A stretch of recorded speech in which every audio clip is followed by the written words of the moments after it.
Muy buenas amigos, ¿cómo están? Hermanos, ¿todos bien? Hoy quería compartir una enseñanza acerca de los principados y potestades, qué son o cuáles son las armas con las que podemos contar para combatir estos principados. Y voy a esperar a que nos vayamos conectando varios. Saludos a todos los que se van conectando. Esta es una enseñanza de qué son los principados y potestades, a qué nos estamos enfrentando. Sabemos que la lucha que tenemos no es contra carne ni sangre, sino contra principados y potestades, dice la Biblia. Entonces, esperemos a que se conecten un par de personas más y empezamos con lo que es la enseñanza. Sabemos que en este mundo hay más cosas de lo que podemos ver físicamente, sino que también hay cosas que no podemos ver con nuestro ojo físico, que es el mundo espiritual.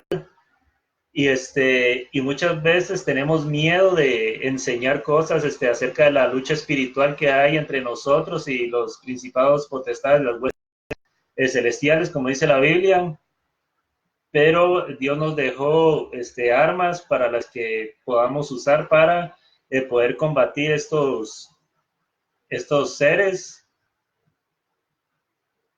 La Biblia nos enseña que nosotros somos parte de un ejército. Si yo les digo a ustedes ahorita, levánteme la mano, ¿quién ha estado en un ejército? Bueno, por lo menos aquí en Costa Rica somos un país que no tenemos ejército. Entonces muy probablemente nadie en Costa Rica vaya a levantar la mano. Pero mucha gente se sorprendería si les digo que todos formamos un ejército y es el ejército de Dios. Nos enseña 2 Timoteo que nosotros somos soldados de Cristo. Y como soldados de Cristo, nosotros tenemos armas, estamos preparados para estar en la batalla y como somos soldados de Cristo, estamos invitados a esa batalla, tenemos una batalla que dar, que es en contra de los principados y las potestades. En Efesios 6:12 nos dice que no tenemos, que nuestra lucha no es contra carne ni sangre, sino contra potestades, principados, potestades, gobernantes y y las huestes de regiones celestes, perdón. Pero ¿qué quiere decir esto? Muchas veces nos preguntamos qué es una hueste, nos preguntamos qué es un principado, nos preguntamos qué es un gobernante. Entonces yo venía estudiando estas palabras, a qué se refieren todas estas palabras. Y bueno, me estaba sorprendiendo que, por ejemplo, digamos, un principado, muchas veces yo mismo, incluso que había leído esta palabra,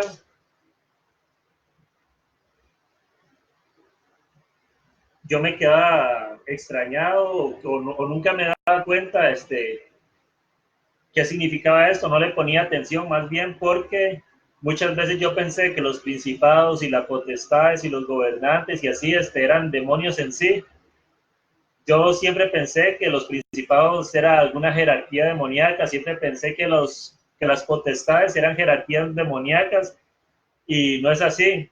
Efesios 6:12 nos dice, porque nuestra lucha no es contra carne, sino contra poderes, contra autoridades, contra potestades que dominan este mundo de tinieblas, contra fuerzas espirituales malignas de regiones celestiales.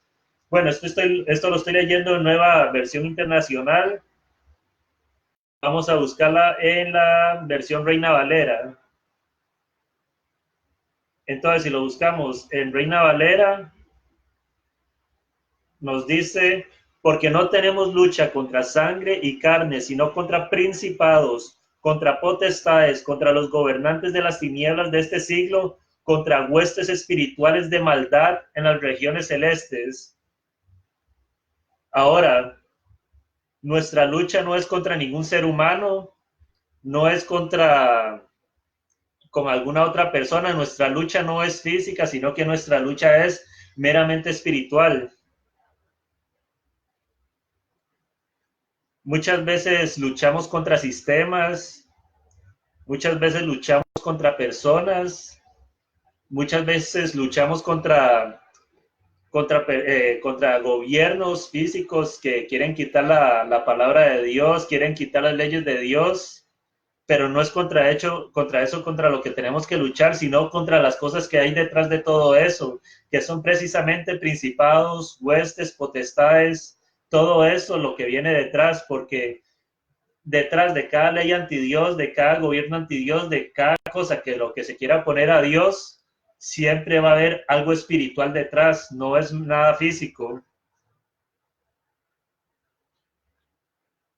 Entonces, hay varias palabras. Yo estuve estudiando lo que es Efesios 6:12 en su idioma original, en griego, y hay varias palabras que me llamaron la atención. Por ejemplo, arge, que significa gobernante, principado. Después viene la palabra exousia, que significa autoridad, que se refiere a la autoridad que le dio el hombre a Satanás en este mundo por medio del pecado. Esto quiere decir que a Satanás se le dio autoridad en este mundo por medio del pecado, porque dice la Biblia que Dios le dio el señorío de este mundo a Adán, y Adán al momento del pecar le regaló ese señorío a Satanás, y es por eso que ahora Satanás es el gobernante de este mundo. Por eso vemos tanta maldad ahorita, por eso vemos asesinatos, violencia, por eso vemos leyes que se quieren levantar en contra de Dios, por eso vemos cosas que quieren ir en contra de Dios. Entonces, todo es meramente espiritual, no hay nada físico. Ahora viene otra palabra que se llama cosmocrator. Esta palabra viene igual en Efesios 6:12 en su original griego, cosmocrator, que quiere decir gobernante mundial. O sea, nuestra lucha no es contra un simple demonio ni nada, sino que estamos contra gobernantes mundiales, como les decía anteriormente. Adán, al momento de entrar el pecado, al momento del pecar, como Adán era antes el señorío, o Dios le había dado el señorío de la tierra a Adán, Adán le dio ese señorío a Satanás por medio del pecado. Y como les decía, por eso tenemos un mundo donde hay mucha violencia, donde podemos ver donde cada día se va levantando más cosas que vayan en contra de la voluntad de Dios, porque dice la Biblia que el Dios de este siglo es Satanás, y vemos cómo se está operando ahora, de cómo se quieren meter cosas anti Dios, de cómo se quiere sacar a Dios del gobierno, cómo se quiere sacar a Dios de las leyes, cómo se quiere destruir la familia, cómo se le quiere destruir la inocencia a los niños, porque Satanás sabe que destruyéndole la inocencia a los niños, por ahí puede entrar para levantar una generación donde esté contra Dios, donde haya una generación corrupta. Por eso tenemos que cuidar a los niños en ese sentido, tratar de conservarles esa inocencia, enseñarles ahí, instruyéndolos en la palabra. Ahora, si leemos Efesios 6:12 directamente traducido al griego, me llama mucho la atención que diría, nuestra lucha no es hacia carne, sino hacia los gobernantes, autoridades, gobernantes mundiales de la oscuridad. Oiga esto, gobernantes mundiales de la oscuridad, hacia los seres espirituales de maldad en las regiones celestes.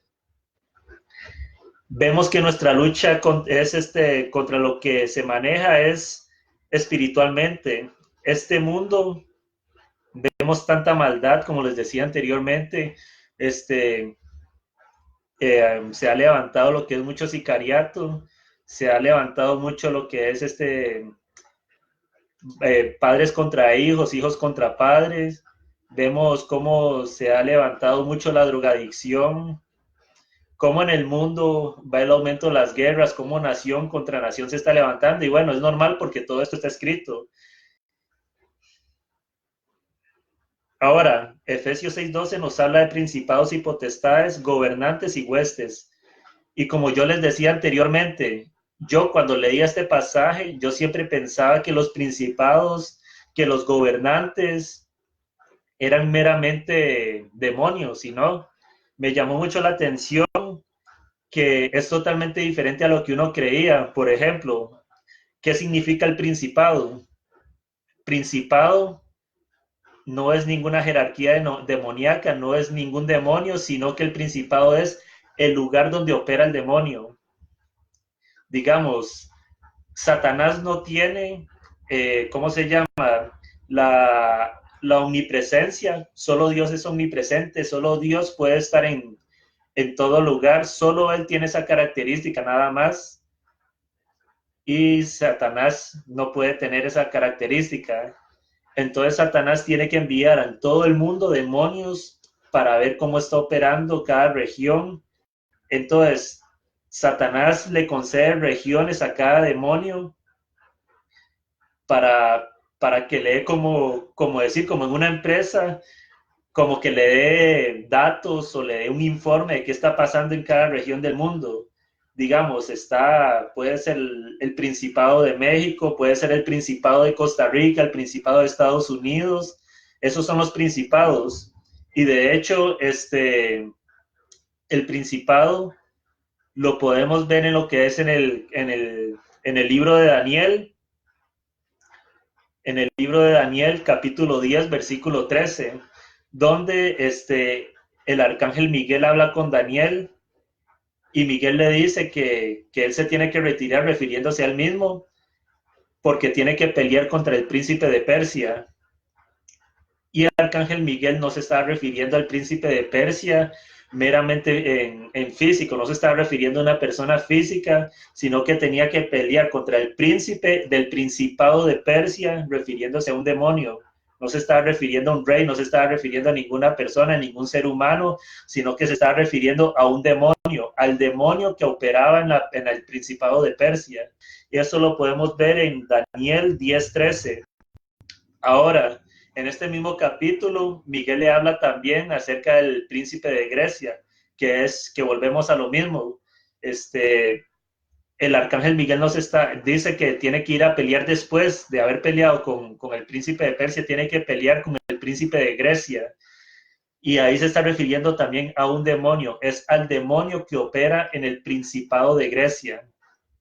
Por eso se le llama el príncipe de Grecia, porque opera en el principado de Grecia. Y lo mismo sucede actualmente. Está el demonio que gobierna o que opera, digamos, aquí en Costa Rica, se le puede decir como el Principado de Costa Rica, que puede operar allá en México, el Principado de México, el Principado allá en Estados Unidos, el Principado en San José, el Principado en Alajuela, en Turrialba. Bueno, pongan el nombre, cualquier región del mundo puede ser un principado. Entonces, el principado no es meramente una jerarquía demoníaca, sino que es el lugar donde opera el demonio. Ahora, vemos también que en Efesios 6:12 nos menciona lo que son las potestades y gobernantes. ¿Qué quiere decir esto? ¿A qué se refiere con las potestades y los gobernantes? Bueno, en este caso sí se refiere a un rango jerárquico, no se refiere a un demonio en sí, sino a rango jerárquico, como por ejemplo en un ejército podemos ver que está el sargento, está el soldado raso, está el comandante.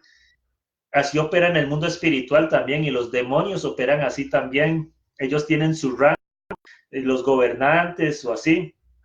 Entonces, se refiere al rango jerárquico con los cargos que hay en un ejército, un general, un sargento, pero a nivel espiritual. Entonces, Satanás le da ahí un rango de jerarquía ahí a cada demonio de cómo operar, porque es como una organización. O sea, en el mundo espiritual, el demonio está tan organizado porque ellos quieren ganar la batalla, cosa que no lo van a lograr, porque ya nuestro Señor Jesús venció en la cruz y Satanás sabe que él está vencido, pero sigue de necio, sigue totalmente de necio, aun cuando sabe que Jesús ya lo venció, que Jesús venció la muerte y que cualquiera que reciba de su sacrificio, cualquiera que se lave en la sangre de Jesús, tiene esa pelea ya ganada, esa batalla ya fue ganada, esa guerra ya la ganamos. Y no la ganamos nosotros, la ganó Jesús en la cruz. Él nos pasó ese regalo tan grande. Entonces, el gobernante, la potestad, es un rango jerárquico. Así es como decir que el demonio que le decía que opera en cada principado, ellos tienen su cargo, debajo de ellos hay otra jerarquía de demonios, así van como operando como una cadenita para ya llevarle la información a Satanás, porque como les decía, Satanás no tiene la característica de ser omnipresente, perdón. Satanás no puede estar en todos los lugares al mismo tiempo, cosa que sí tiene Dios. Entonces Satanás va a necesitar ahí las potestades y los gobernantes para que le estén pasando información de qué está pasando en el mundo y él ver cómo poder operar, él mandar órdenes de que opere de esta manera, ataque a esta persona así, así. Ahora, las huestes, se refiere ahora a las huestes. ¿Qué son las huestes? Las huestes, ahí sí se refiere a los demonios en sí. Las huestes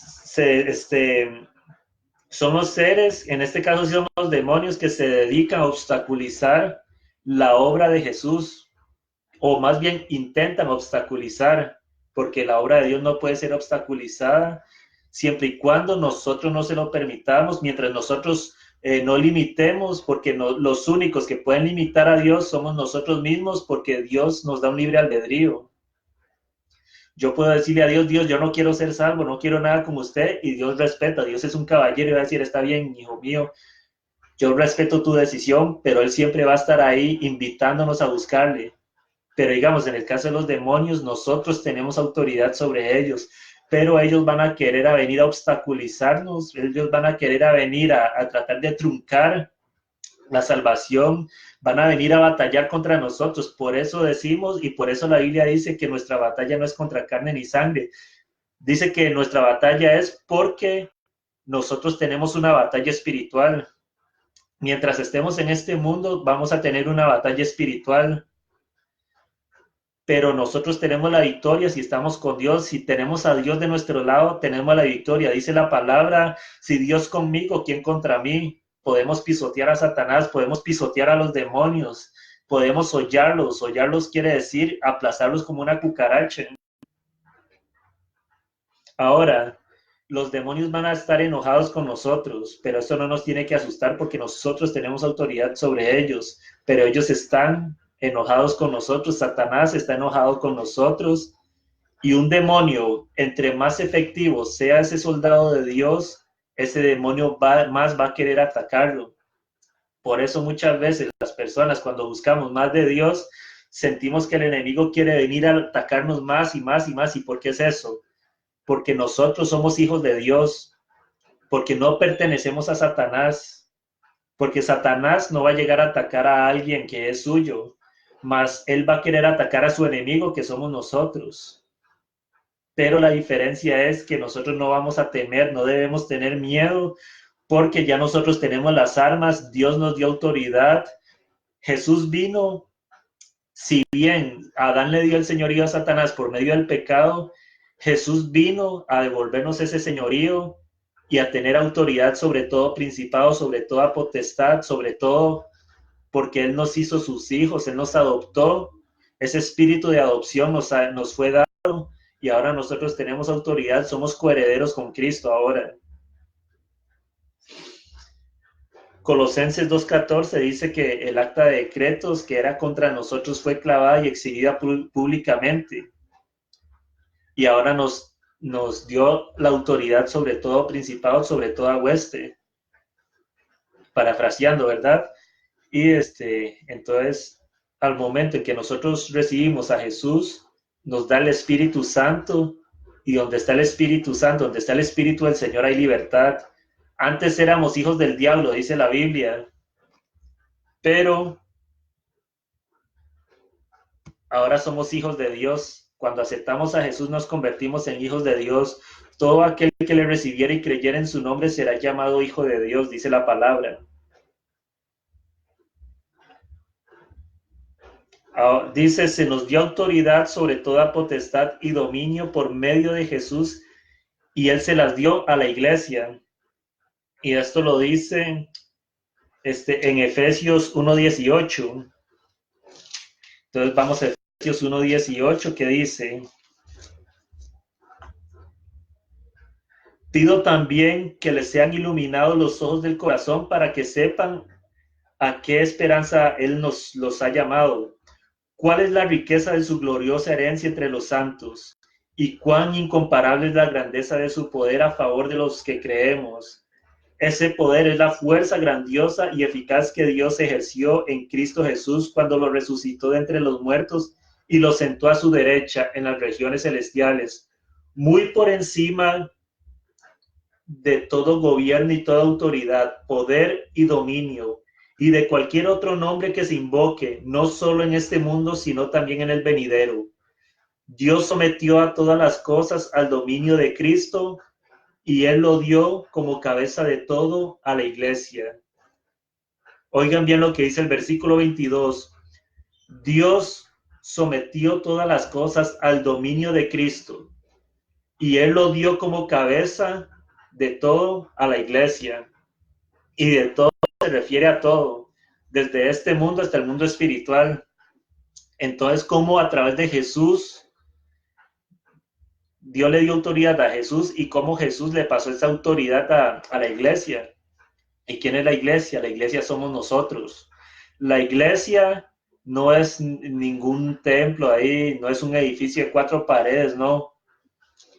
Dice la Biblia que nosotros somos templos del Espíritu Santo, que nosotros somos la iglesia. Y Él nos dio esa autoridad. Jesús le dio esa autoridad y nosotros como iglesia debemos ejercer esa autoridad. Perdón. Nosotros como iglesia tenemos que ejercer esa autoridad totalmente porque Cristo nos pasó esa autoridad y no tenemos que tener miedo. Tenemos que ejercer autoridad sin temor. Decirle al demonio, en el nombre de Jesús te reprendo. Con autoridad, no te tengo miedo.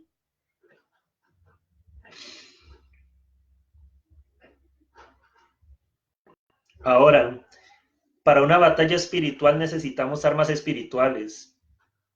Porque si tenemos una batalla espiritual no vamos a usar armas físicas, obviamente no van a servir.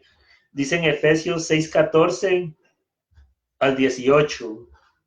Estad pues firmes, ceñidos vuestros lomos con la verdad y vestidos con la coraza de justicia, calzados con los pies con el apresto del evangelio de la paz. Sobre todo, tomad el escudo de la fe, con que podáis apagar todos los dardos de fuego del maligno, y tomad el yelmo de la salvación y la espada del Espíritu, que es la palabra de Dios, orando en todo tiempo con toda oración y súplica en el Espíritu, velando en ello con toda perseverancia y súplica por todos los santos. Entonces vemos cómo en estos versículos nos da varias armas. Y la primera de ellas es el escudo. ¿Y cuál es esa arma que es el escudo? Esa arma es la fe. La fe es nuestro escudo. Y como todo escudo, tiene que ser fuerte. No sé si ustedes han visto la película Capitán América, que él usa un escudo fuertísimo, un material durísimo para apaciguar los golpes, para no ser herido. Pues bien, ese escudo podemos llevarlo espiritualmente. Ese escudo tiene que ser nuestra fe, donde nosotros tenemos que cubrirnos con eso y tenemos que estar fortaleciendo ese escudo. Porque si tenemos un escudo débil, es ahí donde va a entrar la duda, es ahí donde va a entrar el temor. Si no fortalecemos nuestro escudo, que es la fe, Satanás va a tratar de enviar demonios ahí que nos manden sus dardos. Y si esos dardos tienen el poder de atravesar ese escudo, porque nuestro escudo está débil, es ahí donde vienen los cuestionamientos a Dios diciendo, Señor, yo que te sirvo, ¿por qué me pasa esto? Señor, yo que voy a la iglesia, ¿por qué me pasó esto? Señor, yo que te sirvo, ¿por qué sigo cayendo en esto? Señor, yo que estoy ahí leyendo la palabra ahí de vez en cuando, ¿por qué permites que me pase tal cosa? ¿Por qué murió esta persona? ¿Por qué murió mi familiar? ¿Por qué no consigo trabajo? ¿Por qué me siento deprimido? ¿Por qué? Póngale el nombre que usted quiera. ¿Por qué sigo cayendo en pornografía? ¿Por qué paso situaciones duras? Si no tenemos ese escudo fortalecido, todas esas Esas dudas van a entrar, esos dardos, porque están penetrando nuestro escudo, que es la fe, y no tenemos que dejar que eso pase, muchachos. Nuestro escudo tiene que estar fortalecido totalmente. Vemos que Jesús, en todo milagro que realizó, él elogiaba la fe de cada persona. Tu fe te ha salvado, tu fe te ha sanado. Nunca he visto tanta fe en todo Israel, le dijo al centurión. Vemos cómo Jesús elogiaba mucho la fe en el versículo 16, Efesios 6:16. Ahora, el yelmo de la salvación. Yo antes no sabía que era un yelmo, hasta que me puse a investigar y vi que el yelmo era, o más bien es, ¿cómo se llama? El casco. No sé si ustedes han visto ¿cómo se llama?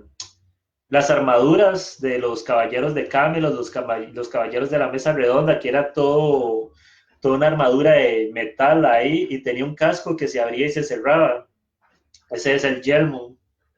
Entonces, el yelmo de la salvación, ese yelmo es el que nos protege. Mientras tengamos ese yelmo puesto, nuestra salvación está ahí a salvo.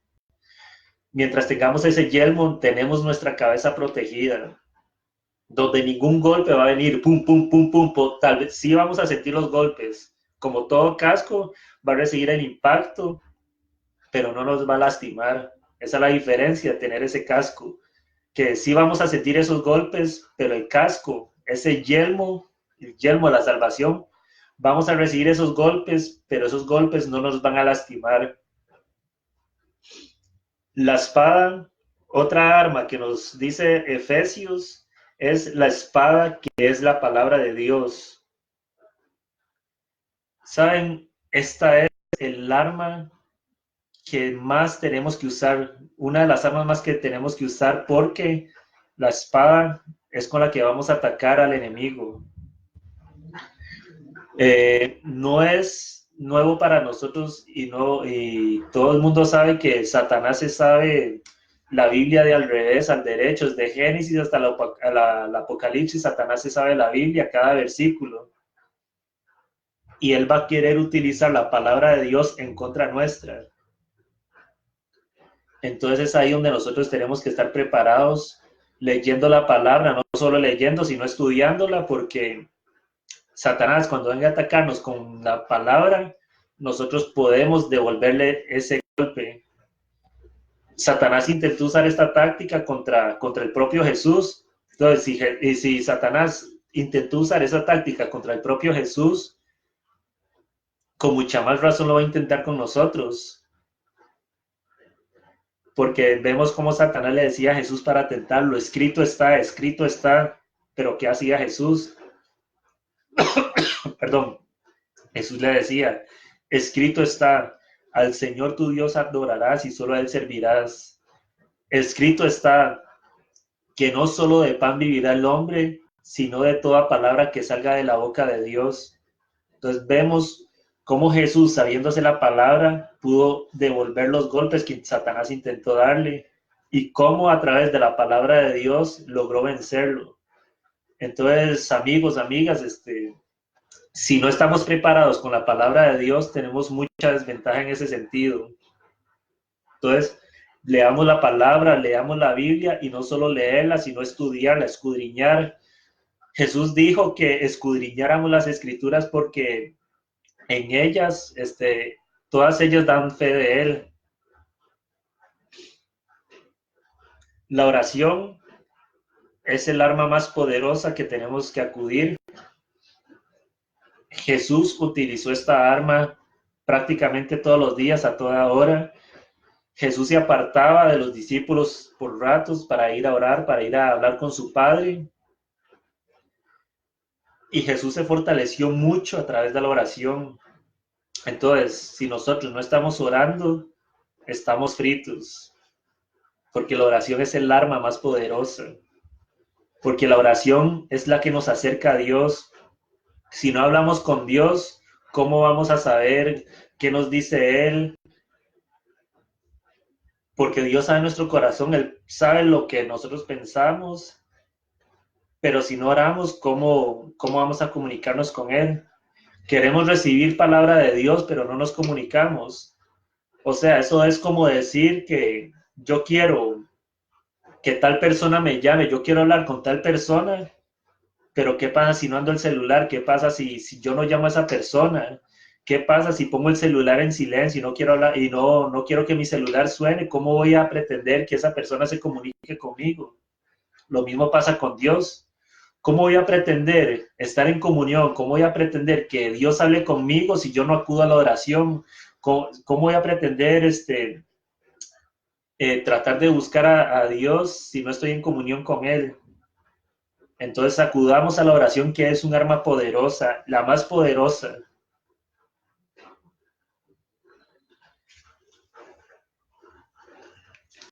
Entonces tenemos que acudir a estas armas.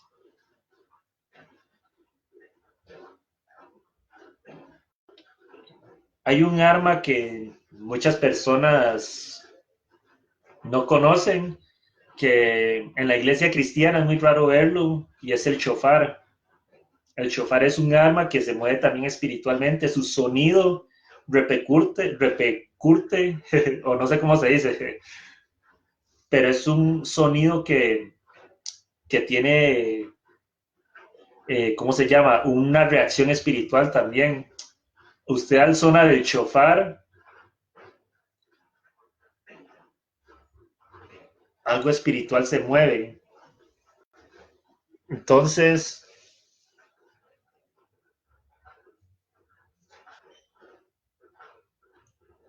este es un pequeño shofar de carnero. Al sonar este instrumento, este, muchas cosas espirituales se mueven. Entonces, es un arma que muy pocas personas conocen, o que casi nunca se ve en la iglesia cristiana ahorita, en la actualidad, pero la Biblia lo menciona muchísimas veces.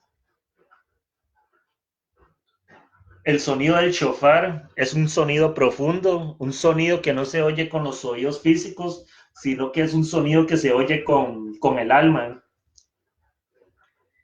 Y en la Biblia podemos escuchar, o más bien podemos ver cómo el shofar fue utilizado incluso en las guerras contra los filisteos en Israel, cómo se utilizó también el sonido del shofar para conquistar, como en el caso de los muros de Jericó, cómo se usaba el shofar también para convocar al pueblo a la llamada del rey.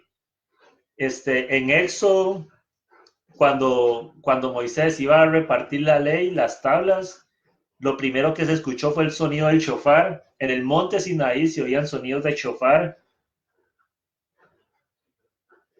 Fue utilizado por Israel en múltiples guerras, de las cuales no solo eran físicas, sino espirituales, porque vemos cómo Dios acompañó en cada batalla a Israel, cómo David, el rey David, consultaba a Dios primero antes de hacer una estrategia de un ataque para una guerra, o cómo contraatacar en una guerra, porque el rey David sabía que las guerras no eran físicas, sino que eran espirituales también, y sabía que Dios estaba con ellos. Y en todas estas guerras se utilizó el shofar también.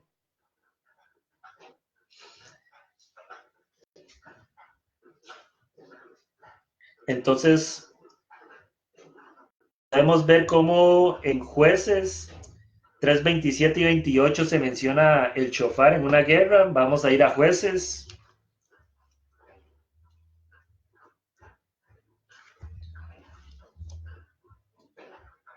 Ok. Jueces 3:27 y 28 dice: Cuando llegó allí, tocó la trompeta en la región montañosa de Efraín, y los israelitas descendieron de la montaña con él a la cabeza. Sígame, les ordenó, porque el Señor ha entregado en manos de ustedes a sus enemigos moabitas. Bajaron con él y tomaron posesión de los vados del Jordán que conducirían a Moab. No dejaron pasar a nadie. Entonces vea cómo dice el 27. Cuando llegó allí, tocó la trompeta en la región montañosa. Tocó la trompeta. Cuando se refiere aquí a la trompeta, en el original dice el shofar, cuando se dice sonidos de trompeta, es el sonido de shofar. Muchas iglesias piensan que es antibíblico usar el shofar, pero vemos que la Biblia lo ha mencionado y hay infinidad de versículos en donde lo menciona, y muchas veces se piensa que es solo en el Antiguo Testamento, cuando vemos que también en el Nuevo Testamento el shofar es mencionado como esta arma. Entonces, por ejemplo, vemos en 1 Corintios 14:8, dice, y si el shofar diere sonido incierto, ¿quién se preparará para la batalla? Cuando se refiere al sonido incierto del shofar, no se refiere al instrumento en sí, porque cuando un shofar da un sonido incierto, es porque la persona que lo está tocando tiene algo mal, por alguna razón no lo está tocando, lo toca inseguro y el pueblo no oye el sonido. De hecho, en Ezequiel 3 habla de la atalaya, que la atalaya es la persona, o más bien el centinela que estaba en el atalaya. La atalaya era la torre que estaba en medio del pueblo, y si había algún ataque del enemigo en el atalaya, el centinela tenía que tocar el shofar para avisar al pueblo del peligro que había. Entonces vemos cómo también era utilizado para avisar el peligro. Entonces cuando dice sonido incierto, es porque por el chofarista, esa palabra no existe, pero es como decirlo ahí, para decir algún término así, es porque la persona que está tocando el shofar espiritualmente algo tiene que no puede dar ese sonido profundo, y algo está pasando ahí, porque el sonido del shofar tiene su repercusión espiritual también, donde los demonios oyen ese sonido y se alejan. Entonces vemos cómo también el shofar es mencionado en múltiples veces en Apocalipsis. Por ejemplo, en Apocalipsis 1:10 y en Apocalipsis 4:1, ahí se los dejo también. Ahora, vemos que Efesios nos dio todas estas armas: la oración, la fe, el escudo, que es la fe, la palabra de Dios, que es la espada, la oración, que es la más poderosa.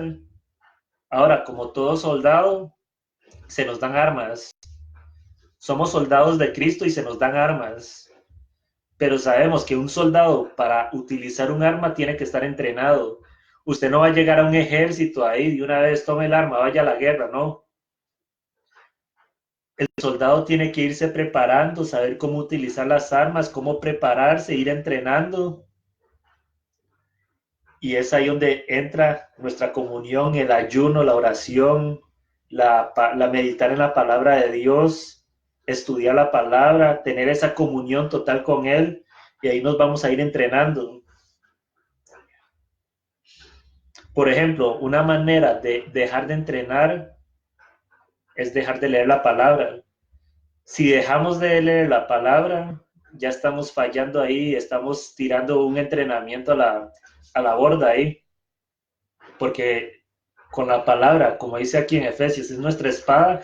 Tenemos que saber cómo utilizar esa espada, y si no estudiamos cómo es esa espada, no vamos a saber usarla. Una vez a mí me pasó hace muchos años, cuando yo estaba empezando en el camino de Cristo, caí en un pecado y Satanás vino a mi mente utilizando versículos en contra mía, y utilizó un versículo que decía: no hay más sacrificio que el sacrificio de Jesús. Lo que me estaba queriendo decir y engañándome era que como yo ya había conocido de Jesús y aún así caí en pecado, ya el sacrificio de Jesús no iba a servir, porque ya no había más sacrificio que me fuera a salvar. Entonces yo estuve un tiempo ahí cabizbajo, porque yo me estaba creyendo esa palabra, pero lo que no me daba cuenta era que Satanás estaba utilizando esa palabra contra mí, hasta que ya me explicaron y todo, y entonces acudí otra vez a la palabra y entendí que la sangre de Cristo siempre nos va a lavar. Entendí que, como dice primera de Juan 1, que de la sangre de su Hijo Jesucristo nos va a lavar de pecado, que dice la Biblia que abogado tenemos en el cielo para con el Padre, y dice la Biblia que, que fiel y justo es Dios para perdonar nuestros pecados y librarnos de toda maldad. Así que aprovecho en este momento, amigo, que si tú has caído en algún pecado, algún resbalón, y tú crees que Dios no te va a perdonar, que no vales ya, créeme que eso es una mentira de Satanás, porque la Biblia dice que cada mañana es nueva su misericordia, la misericordia de Dios es nueva cada mañana, que su sangre nos lava, la sangre de Cristo nos lava, y no hay pecado más grande que la sangre de Jesús, ¿no? La sangre de Jesús te va a lavar, me lavó a mí, nos lava a todos. No hay un pecado que vaya a ser más grande que la sangre de Jesús. La sangre de Jesús cubre todo, eso sí, arrepintiéndonos, ¿verdad? Y alejándonos del pecado, porque dice la palabra también que Dios es fiel y bienaventurado es todo aquel que confiese sus pecados y se aleje. O sea, tampoco es que vamos a jugar con la salvación de que, como Dios me perdona, voy a seguir pecando y pido perdón. No, eso no funciona así. Arrepentimiento no quiere decir remordimiento. Arrepentimiento quiere decir un cambio. Y es ahí donde operan los demonios también, que muchas veces el demonio te va a tentar y va a decir, mira, haz esto, y después pide perdón. Y te vuelve ahí un círculo vicioso. Caíste, mira, ya no vales nada. Y viene el remordimiento, pedimos perdón, pero volvemos a caer y ahí va operando y va a ser un círculo vicioso. Si no le damos un alto a eso, le estamos abriendo una puerta al enemigo, a los demonios ahí, para que sigan operando. Entonces, mientras no nos arrepintamos, la cosa no va a funcionar así. Dios perdona al que se arrepiente de corazón. Entonces tenemos que estar bien entrenados, como les decía, porque es una batalla que tenemos, es una batalla que ya ganamos, pero tenemos que seguir ahí adelante, adelante, porque esta batalla no se va a acabar hasta el día en que Dios nos llame a su presencia o que Él venga por su pueblo.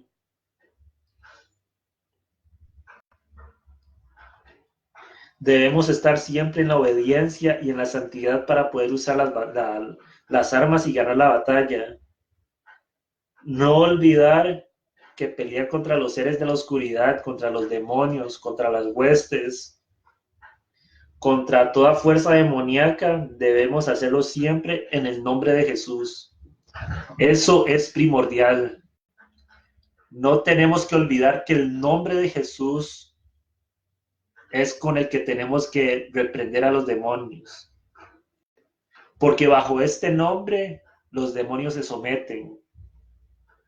Dice la Biblia que su nombre sobre todo nombre es. Entonces, cuando vayamos a echar fuera un demonio, hacerlo en el nombre de Jesús siempre. Dice la Biblia, el propio Jesús dijo, en mi nombre echarán fuera demonios y hablarán nuevas lenguas. En mi nombre, en el nombre de Jesús, nombre que sobre todo nombre es. Y esta es la regla número 1 que no tenemos que olvidar nunca.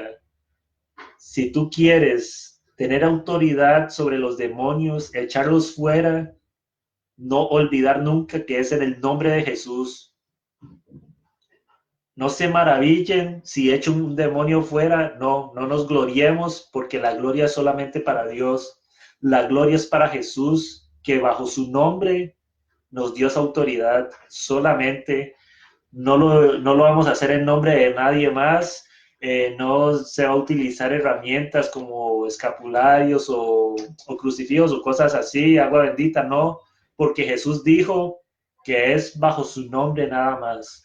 Nombre que sobre todo nombre es. En mi nombre echarán fuera demonios. Pónganse esto en la cabeza. En mi nombre echarán fuera demonios. En el nombre de Jesús solamente.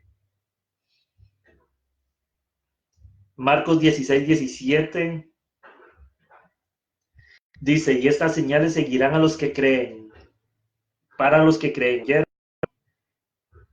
En mi nombre echarán fuera demonios, hablarán nuevas lenguas, tomarán en las manos serpientes y escorpiones, y si bebieren cosa mortífera, no les hará daño. Sobre los enfermos pondrán sus manos y sanarán. No olvidemos que ni las huestes ni potestades pueden hacer nada en contra de los hijos de Dios. La Biblia dice, si Dios conmigo, ¿quién contra mí? Mientras estemos en comunión con Dios, mientras tengamos el Espíritu Santo en nosotros, Satanás ni sus demonios nos van a poder tocar, porque somos hijos de Dios.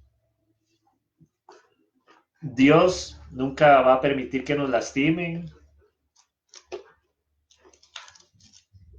Si bien permitió, digamos, en el caso de Job, pero vemos qué pasó con Job después, lo bendijo el doble. Así que Dios nunca va a permitir que Satanás ni sus demonios te vayan a lastimar. Tú eres hijo de Dios. Si aceptaste a Jesús, eres hijo de Dios. Y tienes autoridad sobre toda hueste, sobre todo principado y sobre toda potestad. Y si no has aceptado a Jesús, yo te recomiendo que lo hagas. La decisión parece difícil, pero créame que es la decisión más importante y la decisión más inteligente que puedes hacer, porque es ahí donde está en juego tu salvación, está en juego tu vida eterna, está en juego tu eternidad. La sangre de Jesús nos limpia, nos limpió y nos seguirá limpiando. Y va a llegar el día en que suena la trompeta y Jesús vendrá por su iglesia y muchas gentes quedarán aquí abajo y dirán, ¿por qué no creímos? ¿Por qué nos burlamos?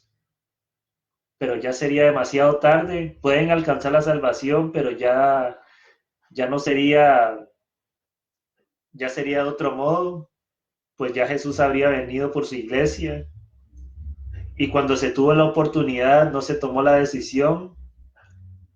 Y muchas veces cuando tocamos fondo, es cuando ya se nos hizo tarde. Por eso los demonios quieren pelear contra nosotros, porque ellos quieren que nosotros perdamos esa salvación. Y por eso hay una batalla espiritual, porque ellos quieren que nosotros nos perdamos. Pero como les dije, si tenemos a Jesús, esa batalla ya fue ganada. Jesús derrotó a los demonios, derrotó a Satanás en la cruz. Y si nos cubrimos en Él, aceptamos, creemos con el corazón que fue levantado entre los muertos, esa batalla, esa victoria contra Satanás y sus demonios, también va a ser nuestra. Porque Jesús dijo que lo mío será suyo, parafraseando. Entonces, amigos, con esto termino. Si alguno quisiera aceptar a Jesús, puede escribirme aquí en Instagram, en Facebook, y puede contactarme. Muchísimas gracias y nada más quiero hacer una pequeña oración. Si alguno quiere aceptar a Jesús, puede hacer esta pequeña oración. Nada más permítame un momento.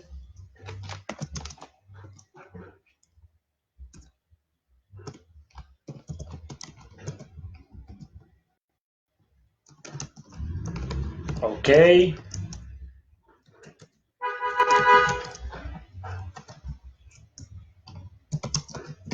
Nada más un momento.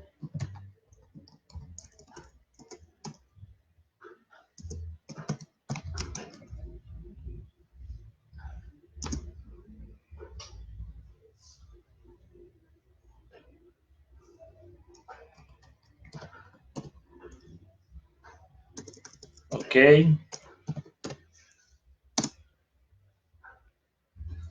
Entonces, si tú quieres aceptar a Jesús, y no es casualidad que usted esté viendo este video, Dios no es un Dios de casualidad. Vamos a hacer una pequeña oración. Si quieres aceptar a Jesús en tu corazón, repite estas palabras conmigo. Tal vez tú dices, es que yo no sé cómo hacer, no sé cómo orar. Yo voy a orar por ti. Repite estas palabras conmigo. Señor Jesús, hoy vengo delante de tu presencia a confesar mis pecados. Reconozco que delante de ti he pecado, he hecho lo malo ante tus ojos, Señor. Reconozco que he estado alejado de ti, que te he bofeteado muchas veces con mi pecado. Pero hoy yo vengo arrepentido y te pido perdón. Quiero, Señor, que tú gobiernes mi vida, que tú seas el Señor y Salvador de mi vida.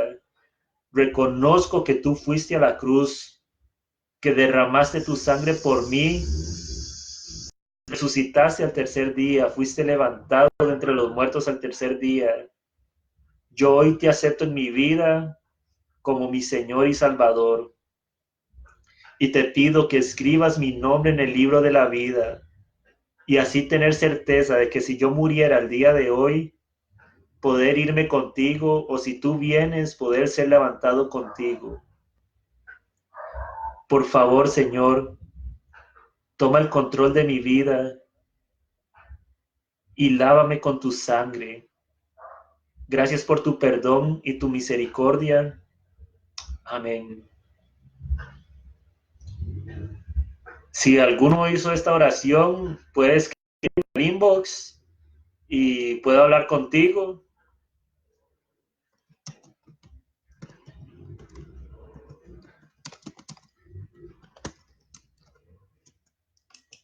Y podemos conversar y hacerte unas recomendaciones para que sigas en el camino de la palabra. Incluso darte mi número de teléfono si quisieras que te llame y ore por ti. Así que amigos, muchas gracias. Que pasen una feliz noche. Y nada más quisiera saber si alguno hizo esta oración. A ver, alguno haya hecho esta oración, me puede contactar. Jesús murió por ti. No es casualidad que estás viendo este video. Tal vez estás pasando alguna situación dura, pero créame que Jesús ha estado ahí. Dios ha estado contigo totalmente en tu situación. Sé que has llorado lágrimas abundantes, pero Dios está ahí. Y créame, dice la Biblia que las aflicciones o los problemas de este mundo no se van a comparar con la gloria que viene. Todo en este mundo pasa, nada en este mundo es eterno, lo único eterno es nuestra alma. Y en nuestra alma nosotros decidimos para dónde vamos. Y solo por medio de Jesús podemos llegar al Padre. No hay ningún otro camino. Si alguno quiere aceptar a Jesús, escríbame y yo lo puedo guiar a la oración. Si ya oraste conmigo, entonces escríbeme y te voy a dar unas recomendaciones acerca de cómo leer la Biblia, de cómo orar, explicarte ahí acerca de la oración. Así que amigos, voy a estar un par de momentos más en este Facebook Live, porque sé que alguien está viendo este video y no es casualidad. Sé que alguien está siendo ahí confrontado.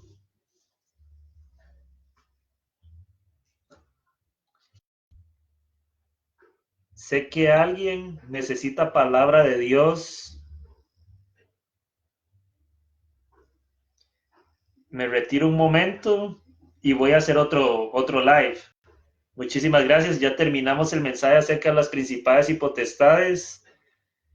Y voy a hacer un momento otro live. porque siento que hay alguien que está viendo este video y quiere aceptar a Jesús. Muchísimas gracias.